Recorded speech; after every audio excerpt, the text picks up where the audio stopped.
5 tips for settling nerves before the big pitch.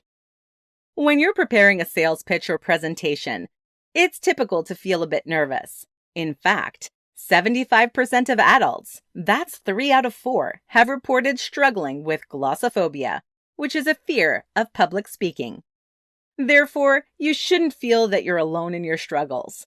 But if it's more than just butterflies, you need to add some new techniques to your arsenal to help you prepare yourself. In this presentation, we'll provide you with 5 tips to help settle your nerves before the big pitch. Know the material. In many cases, people get nervous about pitches and presentations because they don't feel like they're prepared enough. You've probably heard practice makes perfect, and this is definitely true when it comes to presentations.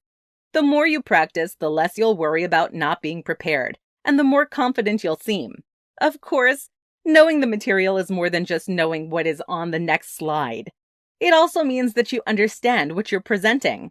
Many people don't understand how what they're selling works.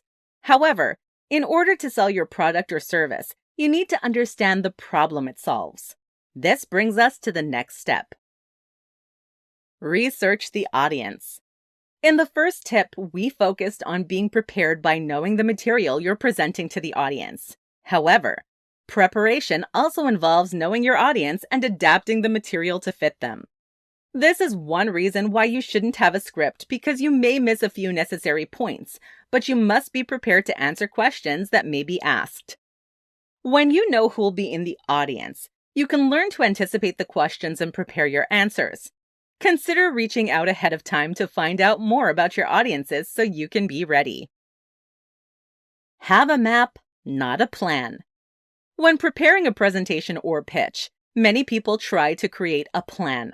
However, this isn't always the most ideal way to do it. Instead, consider your pitch or presentation as a map around your product or service.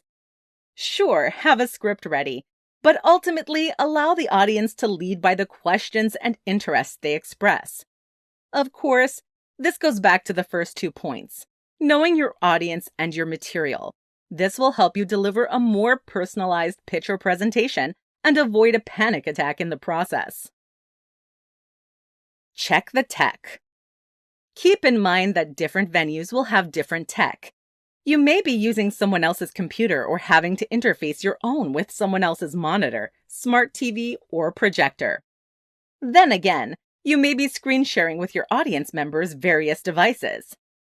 Each situation has advantages and disadvantages, and if you're not prepared, can throw you off your game.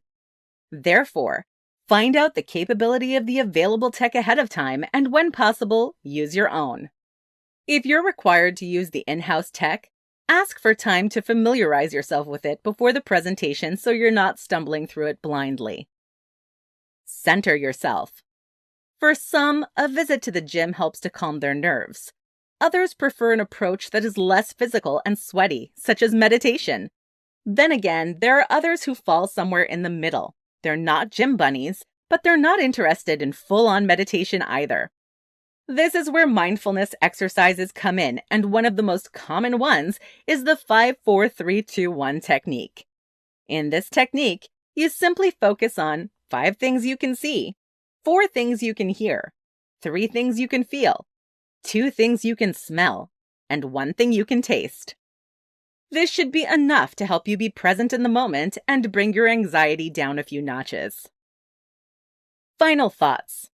The truth is, it's perfectly normal to experience nervousness before your big pitch or presentation.